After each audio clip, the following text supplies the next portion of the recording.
আল্লাহ কয়জন? এই জবান খুলেন, আল্লাহ কতজন? আল্লাহ যে এক, কোন দিক থেকে এক? আল্লাহর মতো আরো আল্লাহ, আল্লাহর ক্ষমতার মতো কারো ক্ষমতা, আল্লাহর সহযোগিতায় কেউ যদি মনে করে আল্লাহর মতো আরো আল্লাহ আছে, মনে করার নাম শিরিক। কেউ যদি মনে করে আল্লাহর ক্ষমতার মতো কারো ক্ষমতা আছে, মনে করার নাম শিরিক। যে মনে করবে তার নাম মুশরিক। যারা মুশরিক তাদের জন্য জান্নাত হারাম। আল্লাহ বলেন, আমি কত দয়ার মালিক, কিন্তু আমি ওয়াদা দিলাম আমি চাইলেই সব গুনাহ ক্ষমা দিয়ে দিব, কিন্তু শিরিক যদি করো, আমার সমান কাউকে মানো, এই ক্ষমা দিব না। আমার সহযোগিতায় যদি তুমি আমার পাওয়ার কমায় দাও, যে আল্লাহ পারে না আর একজনের সাহায্য নেয়, তাহলে আমি আল্লাহ এই অপরাধ ক্ষমা দিব না। ইন্নাল্লাহা লা ইয়াগফিরু আন ইউশরাকা বিহি ওয়া ইয়াগফিরু মা দুনা যালিকা লিমান ইয়াশা ওয়া মান ইউশরিক বিল্লাহ ফাকাদ দাল্লা দালালাম বাঈদা ওয়া মান ইউশরিক বিল্লাহ ফাকাদ ترى إثما عظيما ومن يشرك بالله فقد حرم الله عليه الجنة আল্লাহ বলেন, আমি শিরিকের গুনাহ ক্ষমা তো দিবই না, বরং জান্নাত আমি হারাম করে দিলাম। কোরআনের স্পষ্ট আয়াত। এরে আল্লাহর বান্দা, ভালো করে শুনো, এই শিরিক আবার প্রধানত দুই প্রকার। শিরিক ফিজ্জাত, শিরিক ফিসিফাত। এটাকে আর এক নামে বলে উলামায়ে কেরাম শিরকে আকবর, শিরকে আসগর। এটাকে আর এক নামে বলা হয় শিরকে জলি, শিরকে খফি। টোটাল শিরিক আবার পাঁচ প্রকার। শিরিক ফিল হুকুম, শিরিক ফিল ইলম, শিরিক ফিল ইবাদাত, শিরিক ফিস সামঈ ওয়াল বাসর। এরে আল্লাহর বান্দা, শিরিক ফিল কুদরত।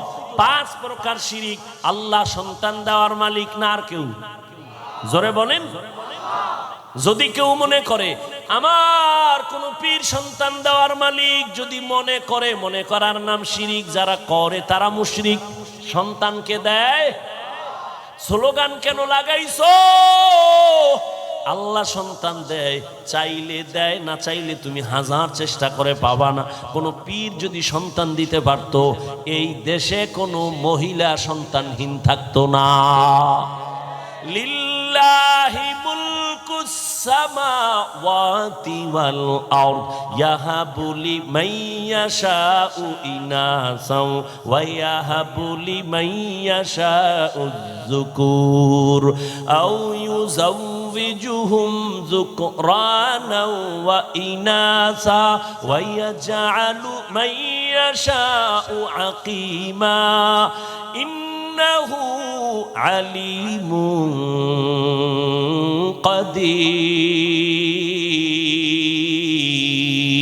قدير। আল্লাহ বলেন, আসমান জমিনের মালিক আমি, ক্ষমতা আমার। আমি চাইলে কাউকে ছেলে দেই, কাউকে মেয়ে দেই, কাউকে দোনোটা দেই, কাউকে কোনোটাই দেই না। ক্ষমতা কার?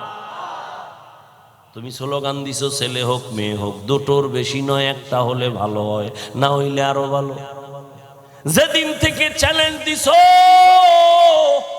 ছেলে মেয়ে দুটোর বেশি নয়, ওই দিন থেকে মাওলাও চ্যালেঞ্জ ছাইরা দিছে একসাথে চারটা। ঠিক নেই? আর এই বেঈমানের গোষ্ঠী নিয়ন্ত্রণ করে ট্যাবলেট খাইয়া, জন্ম সন্তান কমাও। কেন কেন কয় সমস্যা দুইটা। কি কয়? খাবে কি, থাকবে কই? আল্লাহ কয় নজর করে দেখ, এই ছোট্ট সোনার বাংলাদেশে ঘুরে দেখলাম কোটি কোটি মানুষ থাকার মতো জায়গা আল্লাহ ব্যবস্থা করবেন। আল্লাহ কয় এই চাবি তো আমার হাতে, কোনো সরকারের হাতে দেই নাই। সরকারের যদি রিজিকের চাবি দেওয়া হইতো, আমগো হুজুর গো আগে না খায়া মেরে ফেলতো। রিজিকের মালিক কে? আল্লাহ রিজিকের মালিক। এই জন্যই তো তাকাইয়া দেখছো করোনার সময় স্কুল বন্ধ, কলেজ বন্ধ, চাকরি বন্ধ, ব্যবসা বন্ধ, দোকান বন্ধ, ফ্যাক্টরি বন্ধ, ট্রেন বন্ধ, বাস বন্ধ, কিন্তু একটা কোরআনের মাদ্রাসাও বন্ধ হয় নাই। ভদ্রলোকেরা টাকাওয়ালারা মাস্কের উপরে মাস্ক, ট্রিপল মাস্ক পরে বয়ে রইছে, আজরাইল যেন আসতে না পারে। বাবারে করোনায় ধরিয়েই ফেলছে, সন্তান কুলাঙ্গার, যায় না কাছে, করোনা মরবে না। ইতিহাস ভুলে যাস না রে যুবক। ওই মুসিবতের সময় আমার দেশের ওলামায়ে কেরাম টুপিওয়ালারা শত শত করোনার লাশ কাঁধের মধ্যে নিয়া গোসল করাইয়া কাফন পরাইয়া জানাজা পড়ায় কবরে রাখছেন। একজন হুজুরেও করোনায় মরে না।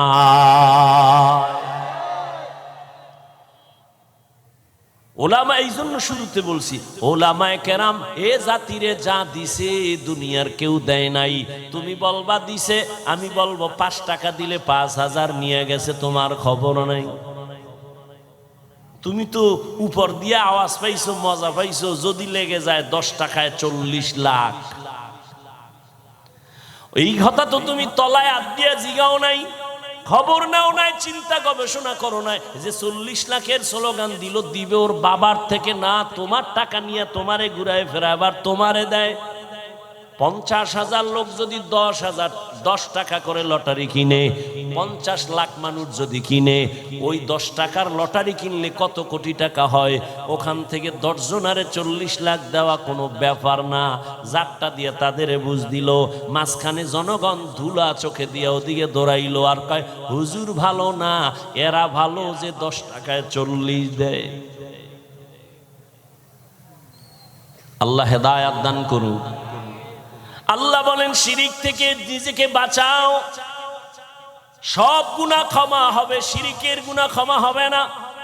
ফালা নুকিমু লাহুম ইয়াউমাল কিয়ামাতি ওয়াজনা, কিয়ামতের দিন শিরিক যুক্ত আমল ওজনই করা হবে না। বড় মারাত্মক। শিরিকের এই বোঝা থেকে নিজেকে বাঁচাও, এরপরে নেক আমল গ্রান্টেড হবে আল্লাহর কাছে।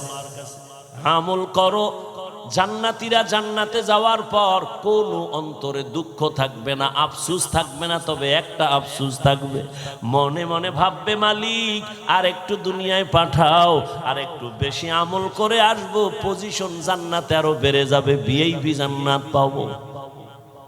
আমল বড় দামি, ইখলাসের সাথে আমল করো। আমল বড় দামি এক সম্পদ। ওই আল্লাহর বান্দি মনে আসেনি, মুজায় পানি উঠাইয়া ওড়না দিয়া বেঁধে মুজা থেকে পানি উত্তোলন করে দৌড় কুকুরের পানি পান করায় দিল। কুকুরের পিপাসা নিবারণ হয়ে গেল। রহমতের নবী এই ঘটনাটা সাহাবায়ে কেরামদের সামনে শোনাচ্ছেন আর বলতেছেন, ও সাহাবায়ে কেরাম জানোনি এই মহিলা জীবনভর গুনাহ করছে, কিন্তু কুকুরটারে পানি পান করানো মাত্র একটা গায়েবী আওয়াজ চলে আসছে। গায়েবী আওয়াজ দিয়া বলা হচ্ছে, এই জাহান্নামী নারী, তুমি জীবনভর গুনাহ করেছো, কিন্তু কুকুরের যে পানি পান করাইলা মোহব্বত লাগাইয়া, এই এতটুকু আমলের বিনিময় আল্লাহ তোমার জীবনের সব গুনাহ মাফ করে দিয়েছি। আতিনা ফি দারে দুনিয়া না হাসান, আতিনা ফি দারে উকবা না হাসান, ইয়া গিয়াসাল মুস্তাগীসিন ইহদিনা লিফতিখারা বিল উলুমে ওয়াল গিনা। ইখলাস আমলের জন্য পূর্ব শর্ত, 100% ইখলাস লাগবে। ওমা উমিরু ইল্লা লিয়াবুদুল্লাহ মুখলিসিনা লাহুদ্দিন। ইখলাসওয়ালা আমলের মূল্য কত, তাকওয়াওয়ালা আমলের মূল্য কত? ও যুবক, যৌবনের ইবাদতের বড় দাম, কিন্তু ইখলাস তোমার আমলের মধ্যে যদি নিতে চাও, দোয়া লাগবে, নেক নজর লাগবে, না হয় ইখলাস আসবে না। কার দোয়া নিবা? জমিনের মধ্যে তোমার সব থেকে দোয়ার গোডাউন 1 নম্বরে তোমার মা বাবা। দ্বিতীয় তোমার দোয়ার স্থান হলো তোমার শিক্ষক। তৃতীয় তোমার দোয়ার একমাত্র ছাউনি বা শামিয়ানা ছায়া হলো তোমার উলামায়ে কেরাম, তোমার মুরব্বী। এদের দোয়া যত নিবা আমলের মধ্যে তত পাওয়ার বাড়বে। কিন্তু অন্তর ভরা দুঃখ রে যুবক, আজ হাজারো লাখো যুবক এত বয়ান শুনিয়াও নামাজে আসে না, দিনের পথে আসে না। এর একমাত্র কারণ আমার আল্লাহর ভয় অন্তরের মধ্যে নাই, মা বাবার দোয়া নাই। সারা রাত মোবাইল চালায় গুনাহ করো, অন্তরে কিন্তু মা কষ্ট পাইতেছে তোরে বলে না। জীবনে কি কামাই করলি রে যুবক বাবা? আজ যদি তুই মরে যাও কথার কথা, মা বাবায় কানবে ঠিক, কিন্তু মনে মনে খুশি, কারণ তোর ব্যবহার চরিত্র এত খারাপ। মানুষের কাছে মা বাবা মুখ দেখাইতে পারে না তোর চরিত্রের কারণে। শিক্ষকেরাও তোর উপরে বেজার, কারণ তোর ব্যবহার বড় খারাপ। যুবক রে, পাও ধইরা বলি রাগ করিস না, বল হাফিজ ভাই নিচে নাইমে আসো, নিচে নেমে আসি পাও ধরার জন্য। ওই কোটালি পাড়ায় বলে আসছি পাও দইরা, এখনো বলে যাই খুলনার মানুষ। ও কলিজার যুবক, বারবার যুবকের কেন কই? কারণ আমার মায়ার নবী এমন এক সময় মক্কায় আসছেন যেই সময় নবীর কেউ আপন নাই। আপনরা যারা সব দুশমন, আমার নবীরে চায় জবাই করবে। চতুর্মুখী ষড়যন্ত্র। সন্তান বিপদে পড়লে আম্মা জানের টেলিফোন করে, আম্মা জান একটু হাত উঁচু করে দোয়া করো, আমি বিপদে আছি। ঠিক নেই? আব্বা জানের কয় আসো, আমি বিপদে পড়ে গেলাম। মায়ার নবী কয় এমন বিপদ আমার চারদিকে। চাচা আবু লাহাব আমার দুশ্মন, আবু তালিব আমার দুশ্মন, উতবা আমার দুশ্মন, আবু জাহাল আমার দুশ্মন। চতুর্মুখী দুশ্মনেরা চায় আমারে জবাই করবে, আমাকে দুনিয়ার থেকে বিদায় দিবে। এমন পরিস্থিতি, আমি এতটাই ক্লান্ত, এতটাই ব্যথিত, আমার আব্বাও নাই যে আমি আব্বার কাছে বলবো কাছে দাঁড়াও। আমার মাও নাই, কে আমার জন্য কলিজা ভরে দোয়া করবে? ওই সময় আমার আব্বারও আমি পাই নাই, আম্মা জানেরও ডাক দিয়া পাই নাই। ওই বিপদের সময় আমার মাওলার পক্ষ থেকে আমি মুহাম্মদের উপকার যারা করেছে সবাই হলো যুবক, আর আমার দুশ্মনী যারা করছে অধিকাংশ হলো বুড়া। বুড়ারা আমার বিরোধিতা করেছে, যুবকেরা আমার উপকার করেছে। ও যুবক, ১৫০০ বছর পরে আমার নবীর উপকার কি করছো বল? একটা দাড়িওয়ালারে কি ধন্যবাদ দিতে পারছো নিজে? ও ভাই তুই দাড়ি রাখছো, মাশাআল্লাহ ভালো লাগতেছে, দোয়া করিস আমিও দাড়ি রাখবো। কিন্তু না, তুই উল্টা করছো কি? এই তুই দাড়ি রাখছো কেন? বয়স কত? এইভাবে বইলা বলছো তুই এত তাড়াতাড়ি বুজুর্গের লাইন ধরলি কেন? এখনো তোর তো হায়াত বাকি, বিয়া করবি, সন্তান হবে, এভাবে এভাবে তোরে উল্টা ভাবে বুঝাইছো। ও বাবা যুবক রে, মায়ার নবীর জন্য কি উপকার তুমি করেছো? আমার নবীর আদর্শের উপকার কি করেছো? অথচ তোমার মতোই যুবক জীবনে মাদ্রাসায় পড়ে নাই, স্কুল কলেজে পড়িয়াও 5 বেলার নামাজ পড়ে। সত্য কথাটা স্বীকার করো, আছে না নাই? আল্লাহ বিবেক দিছে, তোমার বিবেককে প্রশ্ন করো, তুমি কেন নামাজ পড়তে পারো না? তোমার মতো যুবক রাস্তায় গাড়ি চালায়, 1 বেলার নামাজও বাদ দেয় না। নিজেরে জিজ্ঞাসা করো, বাবা তুমি কেন নামাজ পড়তে পারো না? তোমার মতো যুবক নদীর মধ্যে মাছ ধরে নামাজ ছাড়ে না, ময়দানে কৃষি কাজ করিয়াও নামাজ বাদ দেয় না। বলো তুমি কেন নামাজ পড়তে পারো না? ও যুবক, তোমার মতো কত যুবক চাকরি করে, ব্যবসা করে, শ্রমিকের কাজ করে, নামাজ ছাড়ে না, দাড়ি কাটে না, রোজা ভাঙ্গে না। বলো তুমি কেন পারবা না? ও আল্লাহর বান্দা, আসলে তোমার মধ্যে আমার মাওলার মোহাব্বত নাই, রবের সাথে মোলাকাতের কোনো চিন্তাই নাই। আরে রবের সাথে মোলাকাতের চিন্তা কেমনে হবে?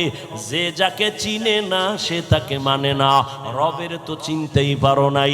অথচ তুমিও মুসলমান, আমিও মুসলমান, তোমার আমার আল্লাহ 1 না 2? তোমার আমার আল্লাহ এক, নবী এক, কোরআন এক, কাবা এক, ধর্ম এক, কালেমা এক, দুনিয়াতে আসছি সিস্টেম এক। বিদায় বেলা কাফন হবে তিনটা, তাও এক, কালার হবে আলাদা। হুজুরদের কাফনের কালার এক রকম, অন্যদের কালার আর এক রকম। কালারও কি? কবরের সাইজও হবে এক। এ আল্লাহর বান্দারা বুঝো, আমি বক্তার কারণে কেউ সম্মানে একটা কাফন কেউ বাড়াইয়াও দিবে না। আবার গরিব মানুষটা গরিব হইয়া মারা গেলে একটা কাফন গরিব হওয়ার কারণে কেউ কমাইয়াও দিবে না। ও যুবক আল্লাহর গোলাম, কে ধনী কে গরিব, কে আলেম কে মূর্খ, ও আল্লাহর বান্দারা, কে টাকাওয়ালা কে টাকা ছাড়া, কে আলেম কে মূর্খ, কে ইমাম কে মুক্তাদি, কে মালিক কে কর্মচারী, কোনো ভেদাভেদ নাই। আজকে আমি বক্তা বক্তা কত ভাব, তুমি আজকে টাকাওয়ালার কত ভাব। যেদিন সাদা কাফনে ঢুকবো ওই দিন সবার বাহাদুরি বন্ধ হয়ে যাবে। বড় ছোট সব এক কাফনে যাবে। কাফনের উপরে লেখা থাকবেন এটা বড় হুজুরের লাশ, এটা চেয়ারম্যানের লাশ, সব একাকার হয়ে যাবে রে বাবা। কবরের সাইজও হবে এক, কবরের প্রশ্ন হবে তিনটা, তাও এক। রবের পরিচয় দাও, ধর্মের পরিচয় দাও, রহমাতুল্লিল আলামিনের পরিচয় দাও।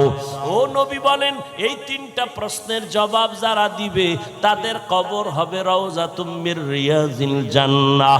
আর যারা জবাব দিতে পারবে না তাদের কবর হবে হুফরাতুম মিন হুফারিন নার। কারা জবাব দিতে পারবে? আমরা হুজুরেরা, গ্যারান্টি আছে? আরে হুজুর বাদ দাও, আমি কবরে গিয়া জবাব দিতে পারবো। যদি হুজুরের গ্যারান্টি থাকতো, জান্নাতের টিকিট হাতে পাইয়া সাহাবায়ে কেরাম কান্না করতেন না। রহমতের নবী বলেন আমি রাতের গভীরে না ঘুমাইতে গেছি, আম্মা জান আয়েশার হুজরায় নবী ঘুমাচ্ছেন। নবী বলেন আমি ঘুমাইলে আমার চোখ বন্ধ থাকে, আমার অন্তর কখনো বন্ধ না, ঘুমায় না। রাতের গভীর পাশেই তো মসজিদে নববী। ও আল্লাহর বান্দারা, আল্লাহর নবী বলেন রাতের গভীরে হঠাৎ আমি শুনি কান্নার আওয়াজ আসতেছে মসজিদ থেকে। আমি নজর করে দেখলাম গভীর রাতে মসজিদের নববীতে কে কান্না করে। আমি উইঠা দেখি কেউ না, জান্নাতি এক নাম্বার সাহাবী আমার আবু বকর নামাজে দাঁড়ায় কান্না করে। আমি নবী নামাজের পরে বস জিজ্ঞাসা করলাম, ও আবু বকর আপনি নামাজে দাঁড়ায় কাঁদেন এই গভীর রাতে কেন? বলে আমার মালিকের দরবারে কেমনে দাঁড়াবো সেই ভয়ে আমি কান্না করি। ও খুলনার মুসলমান, আবু বকর সিদ্দিকের দাম কত? আম্মা জান আয়েশা রাদিয়াল্লাহু আনহা নবীকে জিজ্ঞাসা করলেন। নবী বলেন সমস্ত মুমিন, সমস্ত সাহাবা এদের আমল যদি এক পাল্লায় দাও, আবু বকরের আমলের পাল্লা ভারী হয়ে যাবে। সেই আবু বকর নামাজে দাঁড়ায় কাঁদে রাতের গভীরে। আল্লাহর আদালতে কেমনে দাঁড়াবে, কেমনে হিসাব দিবে? ও আল্লাহর বান্দারা, ও বৃদ্ধ বাবাজি, ও পর্দার আড়ালের মা বোনেরা, কয়দিন দুনিয়াতে বাঁচবেন? ও যুবক বাবা, মনটাকে বুঝাও, তুমি কেন দিনের পথে চলতে পারো না? মোনাজাতে অনেকে কান্না করে, তোমার চোখে কেন পানি আসে না? একমাত্র কারণ তোমার উপরে গুনাহের কারণে আমার আল্লাহ বেজার হয়ে গেছে। ও আল্লাহর বান্দারা, ও পর্দার আড়ালের আম্মা জান, একটু আগেই কিন্তু এক জাহান্নামী নারীর ঘটনা শুনাইছি হাদিস থেকে। আম্মা জানেরা, আজকে এই স্টেজের ভেতরে খুলনার গৌরব ওসওয়ায়ে হাসানার কত ছাত্র আলেম হইল, মুফতি হইল, হাফেজে কোরআন হইয়া পাগড়ি মাথায় নিয়ে গেল। একটু খবর নিয়ে দেখেন, আজকের ওদের মা বাবার মতো আনন্দের দুনিয়ায় কেউ নাই। ও আম্মা জান, আপনার কি মনে চায় না একজন আদর্শ সন্তানের মা হইয়া কবরে যাবেন? আমি আপনাকে বলবো না আপনার সন্তান তার স্কুলে তালা লাগায় মাদ্রাসায় দেন, টুপি টুপি জামা পরায় পাগড়ি লাগায় বুজুর্গ বানায় দেন, বলবো না। বরং আপনি যদি চান সন্তানটাকে ডাক্তার বানাবেন, ধন্যবাদ। আপনার সন্তানকে ইঞ্জিনিয়ার বানাবেন, বাধা নাই। আপনার সন্তানকে প্রফেসর বানাবেন, বাধা নাই। তবে আম্মা জান, এত কথা আপনার সন্তানদের বললাম, এগুলো বাস্তবায়নের জন্য আপনি মায়ের অবদান সব থেকে বেশি। কারণ মায়ের অবদান ছাড়া একটা সন্তান ভালো হতে পারে না। ধর্মের লাইনে বলেন, দুনিয়ার লাইনে বলেন, সব সন্তান ভালো হওয়ার পেছনে মায়ের অবদান। এজন্যই তো মায়ের সম্মান বেশি। ইমাম গজালি বলেন, এই মা এত দামি। রহমতের নবী বলেন, দুনিয়ার শ্রেষ্ঠ সম্পদ এই নারী, আল্লাহর কাছে এরা বড় দামি। আম্মা জানদের এত দাম, এরা নবী না, নবীদের মা, মায়ের মতো দাম। এরা সাহাবায়ে কেরামদের মায়ের মতো দামি। এরে আম্মা জান, আপনারা খাদিজা রাদিয়াল্লাহু তাআলা আনহার মতো দামি নারী, ফাতেমা রাদিয়াল্লাহু আনহার মতো দামি নারী, আম্মা জান আয়েশা রাদিয়াল্লাহু আনহার মতো দামি নারী, ইসমাঈল নবীর মা হাজরা আলাইহা সালামের মতো দামি নারী, ঈসা নবীর মা মারিয়াম আলাইহা সালামের মতো দামি নারী। দুনিয়ার মধ্যে পাপিষ্ট, শ্রেষ্ঠ নিকৃষ্ট পাপিষ্ট আর ফেরাউন, জানেননি তার স্ত্রীর নাম কি? আসিয়া। কত বড় বান্দি। আল্লাহর নবী বলেন, আসিয়া বড় দামি। কিয়ামতের দিন জান্নাতে আমি মুহাম্মদের সাথে আসিয়ার বিবাহের বন্ধন হবে। ও খুলনার আম্মা জানেরা, আপনার স্বামী তো ফেরাউনের থেকে খারাপ না। আপনি কেন পারেন না নামাজ পড়তে? আপনি কেন পারেন না? আসিয়া ফেরাউনের মতো বেঈমানের ঘরে থাইকা আমার মাওলার মুহাব্বত অন্তরে নিয়া জান্নাতের ছবি চোখে দেখা তারপরে দুনিয়া থেকে চলে গেছেন। আমার নবী কিয়ামতের দিন আমার নবীর সাথে তার বিবাহ হবে। ও আম্মা জানেরা, আপনি কি পারেন না? 5 বেলার নামাজ পড়বেন, সন্তানটাকে আদর্শ শিখায় ডাক্তার বানাবেন, সন্তানটাকে আদর্শবান ইঞ্জিনিয়ার বানাবেন, সন্তানটাকে আদর্শবান প্রফেসর বানাবেন। এই আম্মা জান, এজন্য আপনার দোয়া লাগবে, চেষ্টা লাগবে। আপনি যদি সন্তানটারে বুঝাইতেন, মাকে সন্তান যত খারাপ হোক না কেন, মায়ের কাছে সন্তান দুর্বল। আপনি যদি বলতেন, বাবা আমি মইরা যাব, তোর কাছে আমার জীবনের বড় দাবি, মিথ্যা কথা বলবি না, কোনোদিন বড়দের সাথে বেয়াদবি করবি না, আলেম পাইলে দোয়া নিবি, শিক্ষকের দোয়া নিবি, মুরব্বীদের দোয়া নিবি। আপনি যদি বুঝাইতেন, সন্তান আস্তে আস্তে আস্তে আস্তে দুর্বল হয়ে আদব নিয়ে চলতো। ওই সন্তানটা এক সময় ডাক্তার হইয়া কোরআন পড়ে আপনার জন্য দোয়া করত। আপনার সন্তান ইঞ্জিনিয়ার হলেও কোরআন পড়িয়া দোয়া করতে ভুলতো না। আপনার সন্তান প্রফেসর হইলেও কোরআন পড়ে দোয়া করতে ভুলবে না। এরে আম্মা জান, এখনো সময় আছে। আপনার মতো কত মা এখনো খুঁজলে পাওয়া যাবে, তাহাজ্জুদ পড়ে, 5 বেলার নামাজ পড়ে, মোবাইলে সময় নষ্ট করে না, স্বামীর মাল হেফাজত করে। এরে আম্মা জান, আপনি যদি পারতেন নামাজ পড়িয়া দোয়া করতে, আপনার স্বামীও লাইনে চলে আসতো। আপনার স্বামীরে যদি বুঝাইতেন, স্বামী গো, বাবার ঘর ছাইরা আসছি, কষ্ট করে জীবন চালাইছি, আজকে তোমার কাছে বলি শুনো, কষ্ট খাইয়া না খাইয়া তোমার সংসার করবো, তবে একটা দাবি, হারাম টাকা আমার ঘরে আনবা না। তোমার হারাম টাকা দিয়া জানো আমার রক্ত নাপাক না হয়, তোমার হারাম টাকা দিয়া জানো ঘরে আমার সন্তানের রক্ত নাপাক না হয়। আম্মা জান যদি স্বামীরে বুঝাইতেন, একজন স্বামীও ঘরে হারাম টাকা ঢুকাইতে সাহস পাইতো না। ঠিক নেই? এরে আম্মা জান, কেন পারেন না? এখনো তো একটু চিন্তা করেন, তওবা করেন, আল্লাহর কাছে বলেন, আল্লাহ নেককার সন্তান বানাইতে চাই। ডাক্তার হলেও সন্তান নামাজ ছাড়বে না, ইঞ্জিনিয়ার হলেও সন্তান কোরআন পড়া ভুলবে না। ওই সন্তান প্রফেসর হইয়াও ওলামায়ে কেরাম মুরব্বীদের ওস্তাদদের দোয়া না নিয়া চলবে না, বেয়াদবি করবে না। ও যুবক, জীবনে যদি দামি হতে চাও, দোয়া দোয়া দোয়া, মা বাবার দোয়া নিও, শিক্ষকের দোয়া নিও, ওলামায়ে কেরামের দোয়া নিও।